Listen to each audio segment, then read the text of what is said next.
अब अर्को एउटा विषय छ नवीकरणको कुराहरू। नवीकरण बीमा लेख भनेको चाहिँ बीमा लेखको नवीकरण गर्ने भनेको चाहिँ हामीले गरेको बीमालाई हरेक वर्ष बीमाको अवधि समाप्त भइन्जेलसम्म नवीकरण गर्दै जाने र त्यो पोलिसीलाई इन्फोर्स राख्ने, अर्थात् बीमालाई चाहिँ ल्याप्स हुन नदिने, कन्टिन्यू गर्दै जाने। हरेक वर्षमा एकचोटि हुन्छ कि 6 महिनामा हुन्छ कि आफ्नो बीमाको प्रिमियम तिर्ने कुन किसिमको योजना हामीले छनौट गरेका छौँ त्यस अनुसारले चाहिँ हामीले प्रिमियम तिर्नुपर्ने हुन्छ भने बीमा गर्दाखेरि हामीले ठ्याक्कै बीमा गरेको कति दिनपछि चाहिँ हामीले प्रिमियम तिर्नुपर्छ भन्ने कुराहरू हुन्छ। बीमा गरेको 30 दिनभित्रमा हुन्छ, 1 वर्षपछि या 6 महिनापछि जति हुन्छ हामीले बीमा गरेको नवीकरण गर्नुपर्ने दिन, त्यसलाई चाहिँ हामी ड्यू डेट भन्छौँ। ड्यू डेट अर्थात् बीमा नवीकरण गर्नुपर्ने दिन, त्यो ड्यू डेटदेखि 30 दिनभित्रमा हामीले चाहिँ पोलिसी नवीकरण गर्न सकिन्छ। बीमा गरेको जस्तो आजको दिनमा हामीले एउटा पोलिसी लिएका छौँ 2021 को मे 30 मा भने 2022 को मे 30 मा हामीले पोलिसी नवीकरण गर्नुपर्नेछ। अन्यथा हामीले त्यो 30 गते मे 30 देखि अर्को 30 दिनसम्म अर्थात् त्यो 30 गते भित्रमै 30 दिनभित्रमा कुनै पनि साथीले 1 महिना नभन्नुलाई, किनभने 29 गते पनि हुनसक्छ 32 गते पनि हुनसक्छ महिनामा, त 30 दिनलाई हामी बेस मानेका छौँ। त्यो 30 दिनभित्रमा चाहिँ पोलिसीलाई चाहिँ रिन्यू गर्नुपर्ने हुन्छ। त्यो रिन्यू गरिसकेपछि पोलिसी फेरि इन्फोर्स हुन्छ। तर यदि हामीले पोलिसी रिन्यू गरेन भने त्यो रिन्यू नगरेपछि त्यो पोलिसी ल्याप्स हुन्छ है। ल्याप्स हुने भनेको मतलब पोलिसीले जोखिम वहन नगर्ने अवस्था हुनु हो। त यदि हामीले प्रिमियम तिरेनौँ भने त्यो पोलिसी ल्याप्स हुन्छ। ल्याप्स हुनुको अर्थ भनेको 6 महिनासम्म नर्मल्ली त्यो पोलिसी ल्याप्स पोलिसीको रूपले हामीले लिन्छौँ। तर 6 महिना कट्यो 180 दिनभन्दा उता गइसकेपछि त्यो पोलिसी प्योर ल्याप्समा जान्छ। त्यो प्योर ल्याप्समा गएको पोलिसीलाई हामीले चाहिँ रिभाइभ गर्नुपर्ने हुन्छ। त्यसैले गर्दा हामीले पोलिसी चाहिँ 30 दिनभित्रमा ढिलोमा चाहिँ तिरिसक्नुपर्ने हुन्छ, अन्यथा त्यो पोलिसी चाहिँ स्वत ल्याप्स हुने हुन्छ। त पोलिसी ल्याप्स भयो भने के हुन्छ त? पोलिसी ल्याप्स भने हामीले त्यो एक त हामीले जति पनि बीमाका सुविधाहरू भनेका छौँ, बचतको लागि हुनसक्छ कि जीवनको मुख्यपूर्ण चाहिँ इभेन्टहरूमा खर्च गर्ने, केटाकेटी पढाउने होइन, परिवारको रक्षाको लागि, सुरक्षाको लागि, आर्थिक सुरक्षाको लागि, कुनै एउटा लगानीको लागि, एउटा योजना बनाउनको लागि, या त उपचार सुविधा प्राप्त गर्नको लागि, जीवनका विभिन्न जोखिमहरू वहन गर्नको लागि हामीले बिमा गरेका हुन्छौँ। त हामीले पोलिसी कन्टिन्यू गरेनौँ भने के हुन्छ त? पोलिसी ल्याप्स हुन्छ। ल्याप्स भएपछि यी कुनै पनि किसिमको सुविधाहरू हामी प्राप्त गर्न सक्दैनौँ र हाम्रो बिमाको उद्देश्य पनि पुरा हुँदैन। त ढिला गरिकन यदि पोलिसी तिर्यौँ भने पनि हामीले वार्षिक 10% का दरले जुन प्रिमियम छ त्यो प्रिमियमको वार्षिक 10% का दरले चाहिँ हामीले यसमा चाहिँ पोलिसी ढिला गरी तिर्दाखेरिको ब्याज तिर्नुपर्ने हुन्छ। त्यो चाहिँ वार्षिक 10% हो। जति दिन ढिला हुन्छ त्यति नै दैनिक दरमा चाहिँ हामीले ब्याज तिर्नुपर्ने हुन्छ। र यदि पोलिसी ल्याप्स भएको छ भने त्यस्तो ल्याप्स भएको अवस्थामा चाहिँ पोलिसीले चाहिँ रिस्क कभर गर्न सक्दैन। त अर्को एउटा कुरा हामीले बुझ्नुपर्ने के छ भने पोलिसी ल्याप्सेसको केसमा पोलिसी ल्याप्स भएपछि गर्ने के त? त सबभन्दा सिम्पल कुरा पोलिसी ल्याप्स भएको साथसाथै हामीले प्रिमियम तिर्ने हो।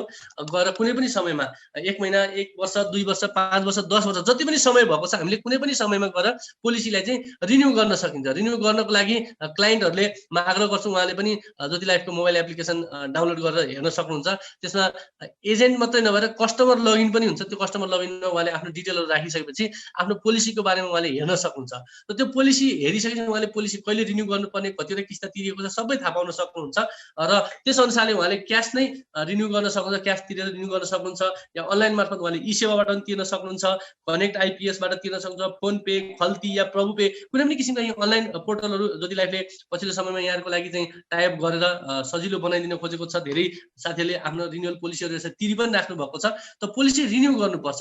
पोलिसी ल्याप्स भने पोलिसी रिन्यू गर्ने हो। तर व्यतीत बिमा लेखको हकमा चाहिँ एउटा कुरा के हुन्छ भने कस्तो किसिमको कुरा पनि हामीले याद गर्नुपर्छ भने यदि हामीले बिमा गर्यौँ 2 वर्षसम्म कन्टिन्युअसली प्रिमियम तिर्यौँ, 2 वर्ष पुरा भइसकेको छ र तेस्रो वर्ष प्रिमियम तिर्न पनि हामीले सकेनौँ, तेस्रो वर्ष चाहिँ 2 वर्षको चाहिँ कम्प्लिट भयो, त तेस्रो वर्षको प्रिमियम तिर्न नसकेको अवस्था छ भने त्यतिखेर चाहिँ हामीले त्यो पोलिसीको बीचमा चाहिँ बिमितको मृत्यु भयो भने उसको बिमाङ्क र बोनस चाहिँ फिर्ता गर्ने हुन्छौँ। 2 वर्ष पुरा भयो भने 1 वर्ष भित्रको, तेस्रो वर्ष भित्रको यदि घटना छ भने, तर 1 वर्ष कट्यो अर्थात् तेस्रो वर्ष नि कट्यो त चौथो वर्ष लाग्यो भने चाहिँ त्यतिखेर चाहिँ हामी चाहिँ त्यो बेलामा चाहिँ चुक्ता मूल्य अर्थात् पेड अफ भ्यालु मात्रै त्यो बिमितले चाहिँ प्राप्त गर्ने गरी दिन सकिने हुन्छ। त्यसैले गर्दाखेरि पोलिसी चाहिँ सकेसम्म 2-4 दिन पनि नरोकिकन रिन्यू गर्नुपर्ने हुन्छ। धेरै साथीले हामीले देखेका छौँ 30 दिन छँदैछ किन भएर आज भोलि भनेर गर्छौँ, तर आज भोलि होइन। यदि बिमा गर्ने व्यक्तिको कुनै किसिमको जीवनमा तलमाथि परिहाल्यो भने त्यो 1 दिन मात्रै होइन 1 घण्टाले पनि धेरै फरक पर्ने हुन्छ।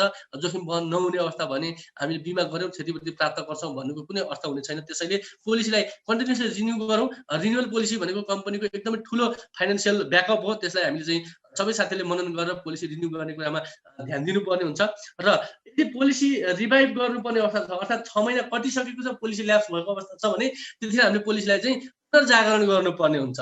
व्यतीत भएको बिमालाई आवश्यक प्रक्रिया पूरा गरेर यदि उसको चाहिँ फर्महरू भर्नुपर्ने हुनसक्छ, कतिपय बेलामा उहाँको चाहिँ केवाइसी फर्महरू, हेल्थ डिक्लेरेसन फर्महरू र कतिपय बेलामा चाहिँ मेडिकल टेस्टहरू पनि फेरि गर्नुपर्ने हुनसक्छ।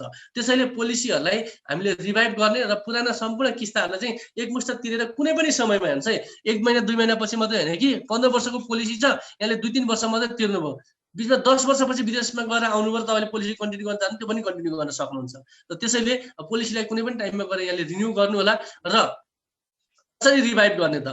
रिभाइभ गर्ने तरिका भनेको सिम्पल कुरा छ, एउटा रिभाइबल फर्म भर्ने, त्यसपछि हेल्थ डिक्लेरेसन फर्म भर्ने, त्यसमा केही मेडिकल रिक्वायरमेन्ट छ भने त्यसको मेडिकल रिक्वायरमेन्ट अनुसारले चाहिँ मेडिकल टेस्टहरू गरिदिने र अन्य केही आवश्यक कागजातहरू या सिग्नेचरहरू भेरिफाई गर्नुपर्ने छ भने त्यो भेरिफाई गरेर पोलिसीलाई चाहिँ तुरुन्तै रिन्यू गर्न सकिन्छ, रिभाइभ गर्न सकिन्छ।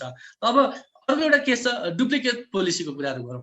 बिमा लेखको प्रतिलिपि कुनै बेलामा हामीले पोलिसीहरू नष्ट भएको, च्यातिएको, नदेखिने, नबुझिने हैन त्यो खालको चाहिँ एउटा समस्या भएको छ भने हामीले पोलिसीको डुप्लिकेट कपी चाहिँ निकाल्नु पर्ने हुन्छ। कुनै पनि बिमा लेख हराएमा या नष्ट भएमा चाहिँ आवश्यक प्रक्रिया पुर्याएर उसको प्रतिलिपि जारी गर्न सकिन्छ नै। त्यसको लागि चाहिँ हामीले बिमितको तर्फबाट एउटा नागरिकता फोटोकपी र त्यसमा उहाँले चाहिँ आफैले सिग्नेचर एटेस्टेड गर्नुपर्ने हुन्छ। एउटा एप्लिकेसन लिइसकेपछि हामीले डुप्लिकेट पोलिसीको एप्लिकेसनको आधारमा 150 जुन उहाँले चाहिँ प्रतिलिपि जारी गर्नको लागि शुल्क तिर्नुपर्ने छ र त्यसको चाहिँ टिकट एउटा टाँसिसकेपछि उहाँले त्यो पोलिसी चाहिँ डुप्लिकेट पोलिसी प्राप्त गर्न सक्छ।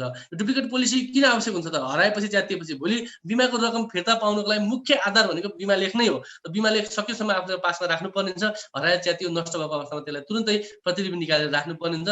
अनि मात्रै हामीले भोलिको दिनमा चाहिँ क्लेम प्राप्त गर्न सक्ने एउटा आधार बन्छ। हामीले पोलिसी रिभाइभको कुरा गर्यौँ।